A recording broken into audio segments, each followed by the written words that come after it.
Hi, so my name is Anirudh from the Flash Builder team. And if my screen is on,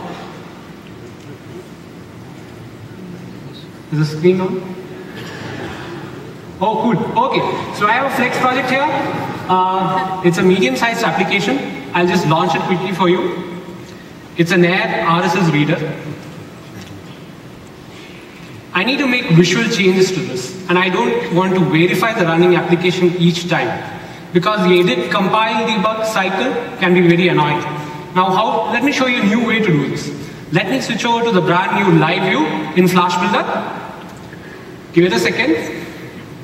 And now you have the application running right within Flash Builder. All the effects, all the data, everything is within Flash Builder. Now, I can actually interact with this. I can actually load a feed of the internet.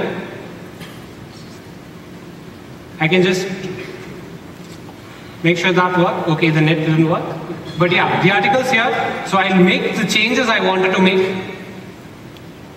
I'll quickly make the background, change the font. And if you notice, it's put a star next to redefine.mxml here on the top left because the file has been edited. The code is actually changed right then when the change is made.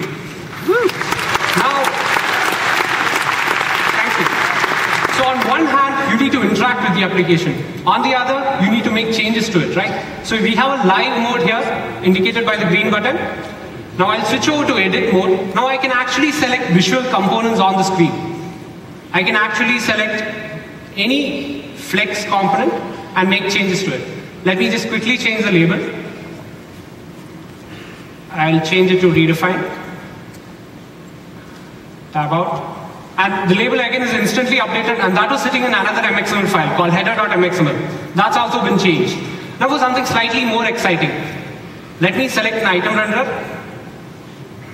I'll remove italics, and you can notice that all the renders in the list get updated instantly. And again, it's changed tocrender.mxml as well. Like, now I've just been editing stuff, right? What if I want to add something new? Now this application is missing a next article button. So I'll just drag and drop a button onto my live application. A brand new button sitting there. I'll position it here. Quickly change the label. Bring the size down a bit to match the other one. And I can actually toggle back to live mode and try out my button. It doesn't do anything because I don't have an event handler set up, right? Now at this point, I'd have to switch back to code, but to save you time, you just pick the button, you type in the function you want to call. I want to call a function called showNext. I tab out, I switch back to live mode, and when I hit next, you can see that the function is called, the effect plays, and it actually switches to the next article. Now, all this, the live application in Flash Builder just doesn't have to be about making design edits. Now, what if you wanted to debug an effect? Now, when this article is coming in from the right, you want to break. So you have a breakpoint mode here. Let me just select the article. And I choose breakpoint mode. Now I say where the article appears that I want to break. So I choose here. And now let me quickly switch back to source mode to show you how the debug thing is going to work. So it's set a conditional breakpoint based on the article that's selected and based on the coordinates I picked. And now let me hit debug. It's going to ask me to make changes to save the changes that I made via live view. I'll hit OK. It'll start compiling the application. Give it a second. It's building.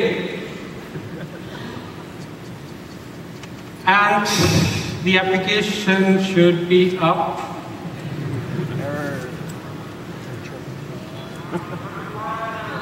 It's funny. Yeah, that's what we're solving. They know more than you know. They're a smart audience. They're smart. We have smart customers. Talk about interactive audience.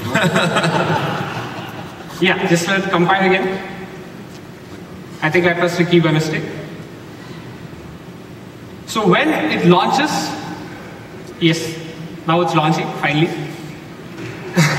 The application is breaking at the breakpoint I set because the timer is running every second. I can actually debug the variable. Now let me just hit continue and show you the app. I'll remove the breakpoint. And you can see that all the changes we made in LiveView have been reflected on the actual running app. Everything works.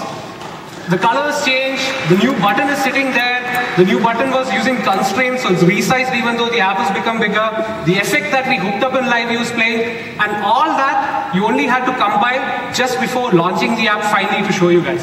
That's it, that's my demo. Thanks.